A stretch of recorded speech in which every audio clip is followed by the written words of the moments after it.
Hi, ഇന്നത്തെ video കൃഷ്ണമൃഗം കരിമാൻ എന്നൊക്കെ അറിയപ്പെടുന്ന ഈ ജീവിയെ പറ്റിയിട്ടാണ് ഇന്നത്തെ വീഡിയോ. കുറച്ച് കാര്യങ്ങൾ.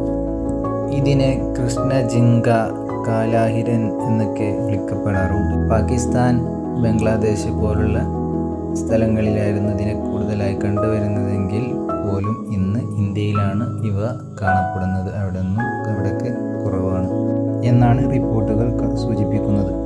ആൻറ്റിലോപ്പ് ജീൻസിൽ ഇന്ത്യയിൽ കാണപ്പെടുന്ന ഏക മൃഗവും കൃഷ്ണമൃഗം തന്നെയാണ്. പിന്നെ ഇതിനെ ഇന്ത്യൻ അണ്ണാൻ എന്നും കൂടി പറയാറുണ്ട്. ഇത് സാധാരണയായിട്ട് ഉണ്ടാകുന്ന സ്ഥലങ്ങൾ വനപ്രദേശങ്ങൾ, നേരിയ വനപ്രദേശങ്ങളിലും പിന്നെ വറ്റാത്ത ജലസ്രോതസ്സുള്ള സ്ഥലങ്ങളിലൊക്കെയാണ് ഇതിനെ കാണപ്പെടാറുള്ളത്. ഇതിൻ്റെ ഹൈറ്റ് വരുന്നത് 74 മുതൽ 84 സെൻറ്റിമീറ്റർ വരെയാണ് ഇതിൻ്റെ ഹൈറ്റ് വരുന്നത്. ഇതിൻ്റെ ഭാരം ശരാശരി 38 കിലോയാണ്. ഇനിയുള്ള വിവരങ്ങൾ നിങ്ങൾക്കറിയുമെങ്കിൽ നിങ്ങൾ കമൻറ്റായി അറിയിക്കുക.